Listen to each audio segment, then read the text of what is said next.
তাদের নাগরিকত্ব পুনর্বাসন দেবে।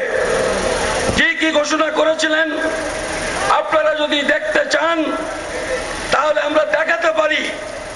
এখানে লেখা আছে কোট আনকোট করে রাজেন্দ্র প্রসাদ কি বলেছিলেন, নেহেরু কি বলেছিলেন, মহাত্মা গান্ধী কি বলেছিলেন, প্রত্যেকটা কথা তাদের এখানে কোট আনকোট করে লেখা আছে।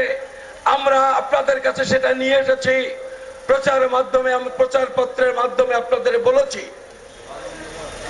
জাতিসংঘ বলেছে কোন দেশ থেকে যদি ধর্মীয় কারণে অত্যাচারিত হয়ে বা অত্যাচারিত হওয়ার আশঙ্কায় দেশান্তরিত হয়ে অন্য দেশে মানুষ চলে যেতে বাধ্য হন, তারা অনুপ্রবেশকারী নন, তারা উদ্বাস্তু।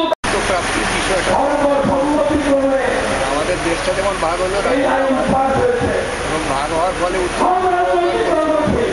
কোনো বঙ্গত্যাগ ছিল, এদের সংস্কৃতি এক, এদের কোথা তাহলে একটা আর্টিফিশিয়াল এরিয়া তৈরি করে রেখে রাখা যায় না।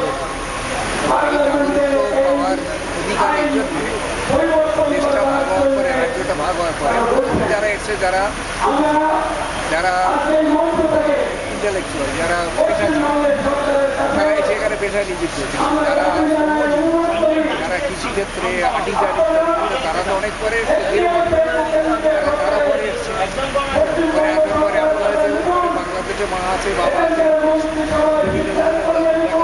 এখানে আছেন, বাড়ি ঘর, এখন মা চলে আসে ছেলে, এখানে আপনার আগের যে দল সিপিআই, যে দলের প্রতীকে আপনি নির্বাচিত হয়েছিলেন বিধায়ক, সেই দলের অতীত ঘটনা মরিচ্ছাপি নিয়ে আপনার যদি ভালো যেভাবে অত্যাচার তাদের উপর হয়েছে, কারণ আমি ওখানে নেই।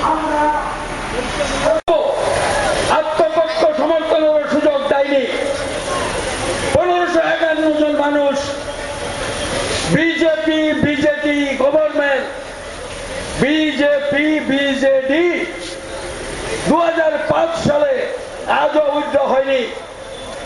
একজনও মুসলমান নেই 1551 জনের মধ্যে, অথচ আইন করেছে, বলছে মুসলমান তাড়াবার জন্য আমরা করেছি।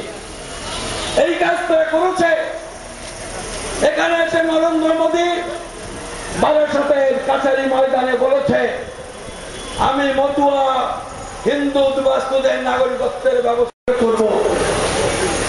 বললাম তারা বলছেন কেন যে হিন্দুরা